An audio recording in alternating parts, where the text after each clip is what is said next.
ও মামা, আজি যে আপুনি আমাৰ মিয়া মুছলমান মানুহক ইমান হাৰাশাস্তি কৰি আছে, তেওঁলোকক উচ্ছেদ কৰি আছে, এটাবাৰ ভাবি চাওকচোন।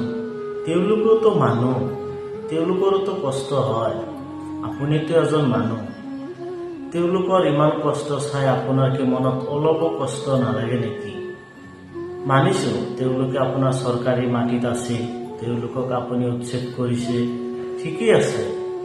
কিন্তু এবাৰ ভাবি চাওক, তেওঁলোকৰ আপুনি যে ঘৰ দুৱাৰটো ভাঙি দিলে, তেওঁলোকৰ কিমান কষ্ট হৈ আছে। তেওঁলোকক আপুনি যদি অলপ সহায় কৰিলে হয়, বেলেগ ফালে অলপ মাটি দি কেনে ঘৰ বনাই দিলে, আজি হয়তো এইবিলাক মানুহে ইমান কষ্ট নাপালে হয়।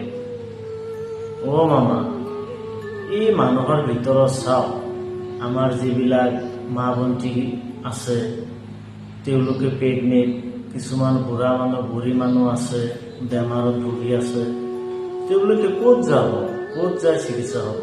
আপোনাৰ কি অলপো কষ্ট নালাগে নেকি? আজি কি আমি মিয়া মুছলমান হোৱাৰ কাৰণে আমাক ইমান কষ্ট দি আছে নেকি?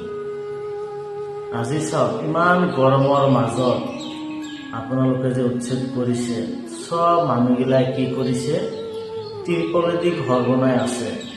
ৰাতি গৰমৰ কাৰণে সিহঁতে টোপনি মাৰিব পৰা নাই, দিনত ৰ'দৰ কাৰণে সিহঁতে তিৰপলৰ তলত টোপনি মাৰিব পৰা নাই। সিহঁতৰ কিমান কষ্ট আপুনি এবাৰ ভাবি চাওকচোন। আপুনিতো এজন মানুহ, তাৰ ভিতৰত সৰু সৰু ল'ৰা ছোৱালীবিলাক আছে, যিবিলাকে নেকি স্কুলত পঢ়ি আছে। আজি আপুনি উচ্ছেদ কৰি দিছে, ঘৰ দুৱাৰ ভাঙি দিছে, স্কুল ভাঙি দিছে। তেওঁলোকে ক'ত পঢ়িব? কি হ'ব তেওঁলোকৰ ভৱিষ্যতটো? মামা, আজিকে আপোনাৰ অলপো বেয়া নালাগে নেকি? আমিওতো মানুহ, আমাৰ কষ্ট চাই কিনে আপোনাৰ অলপো বেয়া নালাগে? আপুনি আহক, অলপ চাই যাওক, হ'লেহে আপুনি বুজি পাব উচ্ছেদিতৰ কিমান কষ্ট।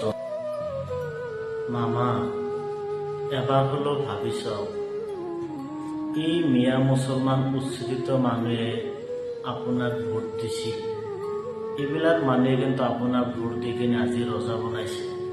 আজি যদি আপুনি ৰজা হৈ কিনে সাধাৰণ দুখীয়া মানুহৰ ওপৰত যদি এনেকুৱা হাৰাশাস্তি কৰে, সিহঁতে ক'ত যাব? আপুনি একমাত্ৰ মানুহ, আপুনি চেষ্টা কৰিলে পাৰিব এই দুখীয়া মানুহক অলপ সহায় কৰিবলৈ।